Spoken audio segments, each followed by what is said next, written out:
Oh boy. Oh boy. Can't stoop any lower.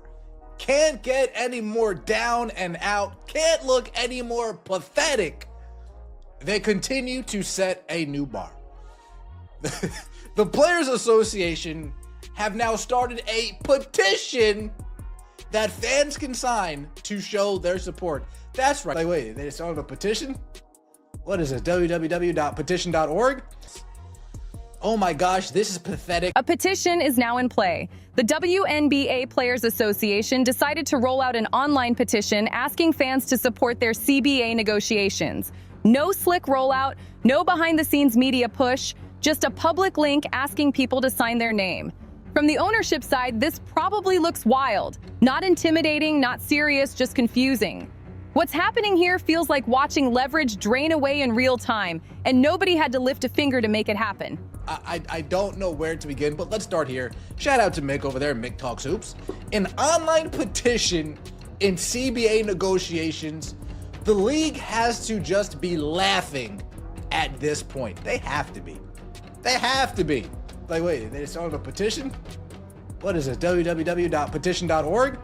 For those of you asking if there's a petition, please click the link below for... Here's where it gets uncomfortable. The Players Association framed this as an action alert, like it's some massive fan-driven movement. They are directly asking supporters to click and sign. But when you actually look at the numbers, it tells a very different story. At the time the video was recorded, the petition barely cleared around 1,600 signatures. Not tens of thousands. Not even close. 1,600. In a league that's been talking non-stop about growth, packed arenas, and huge viewership numbers. Now flip the angle and look through the eyes of an owner. You're sitting at the negotiation table. Across from you, the union is floating the idea of a strike, which is supposed to be the ultimate pressure move. Then you take a break, pull up your phone, and check the petition out of curiosity. 1,600 names. At that point, the whole tone of the room changes. The threat doesn't feel heavy anymore. Instead, it feels exposed. Without saying it out loud, the union just showed how limited the public push really is, and that kind of signal is something management never forgets. And somehow, it slides even further downhill. Read the wording of their announcement closely. They are hyping the 2025 season by bragging about attendance numbers before the playoffs even started. Oh, so nobody really wants this to go on. No, okay. Say no more. Say no more. That's not all we have. The Players Association, the 2025 WNBA season has set records for attendance, been in total, both in total and per game, even before the playoffs. More than 3 million fans have flocked to see stars like Asia Wilson of the Las Vegas Aces and Alyssa Thomas of the Phoenix Mercury. Before the playoffs. That's not a power move. That's quietly admitting the momentum didn't carry when it mattered most. At the exact moment they need to prove long-term demand, they are spotlighting a ceiling instead of growth. Then it gets even messier. While trying to sell the league's star power, they start dropping names. Aja Wilson, Alyssa Thomas. Those are the faces they credit for filling seats. Not the player who actually shifted the culture. Not the rookie who pulled over 3.2 million viewers in a playoff debut. Not Caitlin Clark, whose jersey sales reportedly made up more than 40% of total league merchandise revenue during that stretch. They skipped all of that and went straight to Alyssa Thomas. To casual fans, that name barely registers. You could line her up by herself, and most people still wouldn't know who they're looking at. Folks, people can't pick Alyssa Thomas out of a lineup if she was the only one standing in it. If she was the only person standing in a lineup, and you come up there and the cop asks you, can you pick out Alyssa Thomas out of this lineup, please? Person will look at you, look at the person behind the glass, look back at the cop. I don't know who Alyssa Thomas is. I don't even know, is this Alyssa? They'd have absolutely no idea. That's not hate, that's reality. This goes beyond weak marketing. This looks like decision-making so off-base it starts hurting their own position. When you sit down to negotiate a CBA, one thing matters more than anything else: value. You have to prove the product earns the money being demanded. The easiest move would have been pointing straight at Caitlin Clark and saying, this is the proof, this is the draw. This is the future. Pay us with that in mind. Instead, they are pretending the moment never happened. Like the Iowa surge never existed. Like the Fever didn't jump from a struggling record to real playoff talk. Like ratings didn't jump every time she touched the ball. Even the Dallas Wings tried writing Paige Bucher's name before she ever stepped into the league, and that play didn't land either. Paige's name didn't work, so let's try some other names. That's a good point. They used Paige's name for Unrivaled, didn't work. The Dallas Wings used Paige's name to get people in the arena during Dallas Wings games. That doesn't work.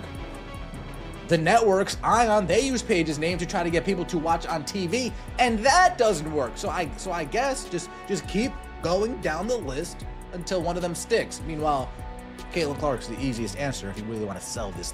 This pattern isn't new. Unrivaled tried it. TV networks tried it. Everyone keeps pushing substitute stars, hoping the audience follows, and every time it falls flat.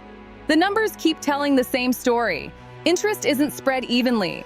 The data is loud about who actually pulls eyes and money. Here's the part that really hits hard. There are over 100 WNBA players who aren't getting calls from Unrivaled or Project B. No side gigs, no backup checks. Their only real basketball income comes straight from the WNBA. And right now, their union leadership is staring down ownership like it's a bluff, while holding cards that don't win hands. These players are the ones caught in the middle. If this goes sideways, they risk losing the only paycheck they have, all because leadership refuses to face what's actually on the table. The owners already made a serious offer. Max salaries clearing $1 million. Revenue sharing moving from around 9% to 15%. Average salaries near $500,000. Minimums around $250,000. That's not disrespect. That's a massive jump that lines up with where the league financially sits today. But the union keeps moving like NBA. Money is guaranteed. Like the leagues operate on the same scale when they clearly don't. Now look at the tone of the posts they're putting out after months of dragging negotiations. It doesn't sound strategic. It sounds detached. And when messaging drifts this far from reality, the people who pay for it aren't the ones making speeches. The messaging coming from the Players Association is getting wild. They're saying the league and team owners are ignoring player demands and putting the future of women's pro basketball at risk. Stalling talks, disrespecting players, jeopardizing everything. That framing doesn't line up with reality when the same owners are offering to more than double the minimum salary and boost revenue sharing by roughly 67%. If we're being honest, the real danger isn't coming from ownership. It's coming from players convincing themselves they're owed numbers the current business simply can't hold up. Instead of sitting down and talking seriously about growing the overall pie so everyone wins long term, they're demanding a bigger slice from a pie that's still being supported by outside money from the NBA. That's what makes this hard to watch. The owners have been unusually patient, almost unreal levels of patience. They've been swallowing pride, slowing things down, and putting their own leverage on ice to keep talks alive. They're showing up in good faith, trying to land a deal that doesn't blow up the league or leave players hanging. And the response from the union is optics game. I must be missing all those asking about a petition. Yeah, me too. We need a new players union.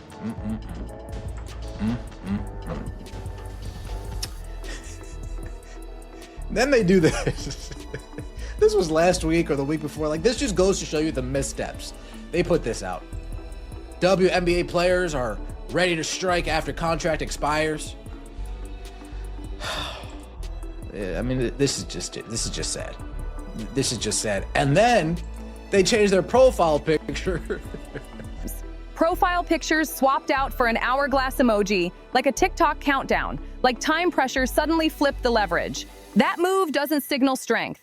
It signals a disconnect from how negotiations actually work. This doesn't look like leadership that's ready for prime time. A professional players union can't move like a campus protest group and expect billionaires to blink. Online petitions and social pressure don't scare owners who live inside spreadsheets and balance sheets. They already know the math. They know what the league earns, what it loses, and where the financial limits really sit. They also know exactly which names bring attention and which ones barely register outside hardcore fans. Every time the union leans into stunts instead of strategy, it sends a loud message that the business side isn't being taken seriously. The frustrating part is how avoidable this all was. There was a clean path forward. The union could have leaned into proven growth and used that momentum to argue for smarter compensation tied to revenue expansion. They could have built sliding scale revenue sharing that grows as profits grow. They could have focused negotiations on real quality of life upgrades like travel standards, healthcare, and long-term security that actually help players day to day. That approach builds leverage. That approach creates allies. Instead, the focus shifted to symbolic moves that don't carry weight. And when the numbers come back small, the contrast speaks louder than any statement ever could. They keep throwing out player names that barely register beyond die-hard WNBA circles. At the same time, they're accusing ownership of acting in bad faith while turning down offers that would mark some of the biggest pay increases the league has ever seen. Doing all of this in public only makes it worse, because every move is now frozen on record, picked apart, and quietly used against them. What this really exposes is the condition of the Players Association right now. Either they are completely out of touch with how this industry works, or they're being guided by people who don't understand professional sports negotiations at all. Anyone with even surface-level labor experience would tell you the same thing. Public petitions are a last resort. They signal weakness, not strength. You go public when private talks are dead and when you know the crowd is ready to move with you. That part matters. A petition pulling around 1,600 signatures shows the opposite. It shows the support just isn't there. Even fans who watch games and buy merch aren't lining up to attach their names to these demands, and that's a brutal reality check. From the owner's perspective, the message is clear. There's no public backlash waiting if a season stalls. Casual viewers who tuned in for Caitlin Clark will just shift back to college hoops. The leverage the union thought it held doesn't actually exist, and ownership knows it. That's why they're comfortable holding firm while offering what the league can realistically afford right now. From the outside, ownership is clearly negotiating in good faith. They're trying to build something that doesn't collapse a few seasons from now. The problem is, you can't reach an agreement with people who won't accept basic financial reality.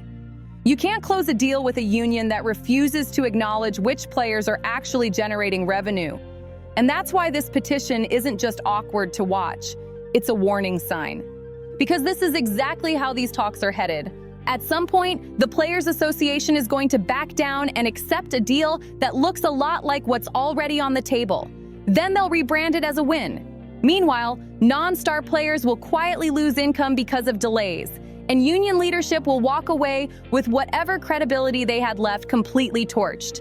That's what makes this situation so frustrating. The league just came off the strongest season it has ever had. Attendance up, viewership up, merchandise flying off shelves, social engagement exploding, every metric pointed in the right direction. Instead of locking in that momentum and using it to secure a smart, future-focused agreement, the union chose performative moves and awkward messaging, acting like certain players are household names when the numbers say otherwise. It's almost impressive how badly this was handled. They walked into negotiations with more leverage than they've ever had and managed to fumble it step by step.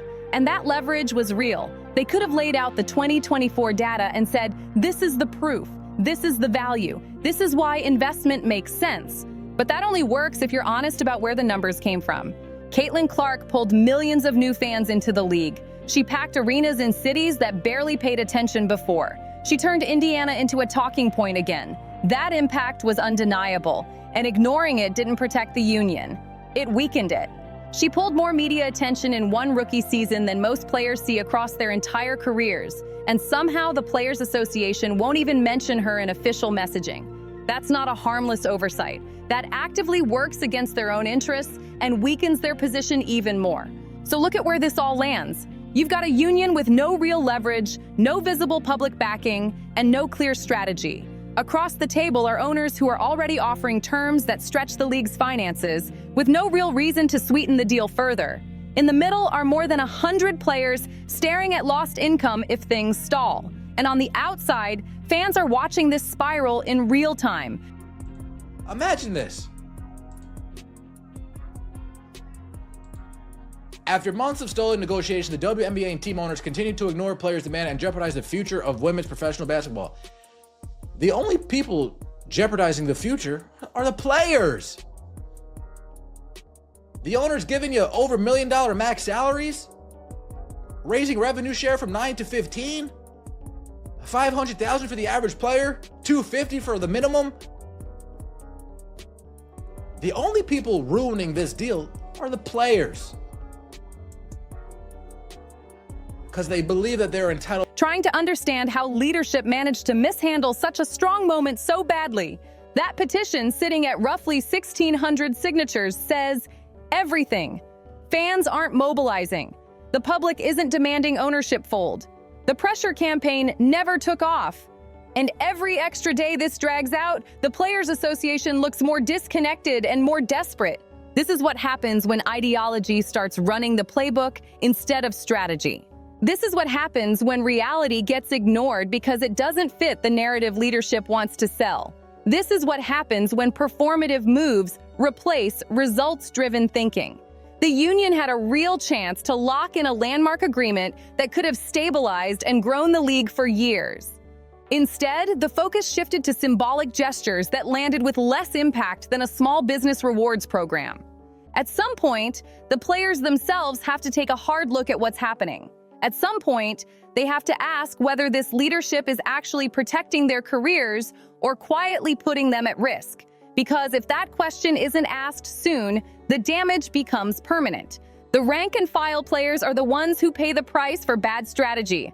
And if they don't step in before it's too late, they'll be the ones left holding the bill when this all collapses.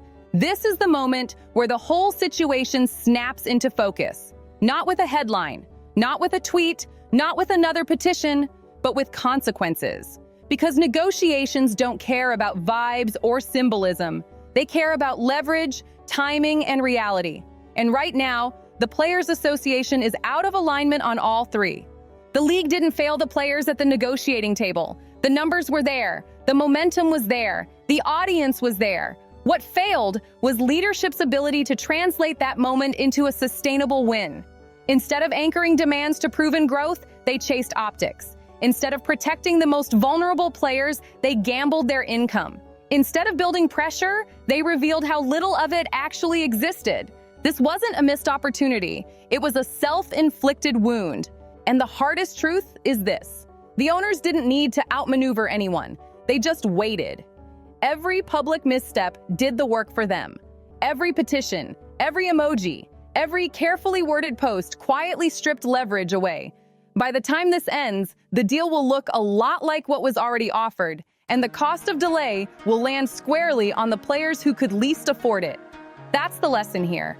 In professional sports, growth moments don't last forever. You either lock them in with discipline and strategy, or you watch them slip away while pretending you're still in control. If you want the real breakdowns, the stuff that doesn't get sugar-coated or spun, follow Courtside Leaks. This story isn't over yet, and when the final deal drops, the receipts will tell you exactly who won, who lost, and why. We've got every angle covered, every leak, every backstage twist, every moment they won't show you. Hit like, subscribe, drop a comment, and share this video. Stay locked in with Courtside Leaks, your home for the truth behind the WNBA headlines.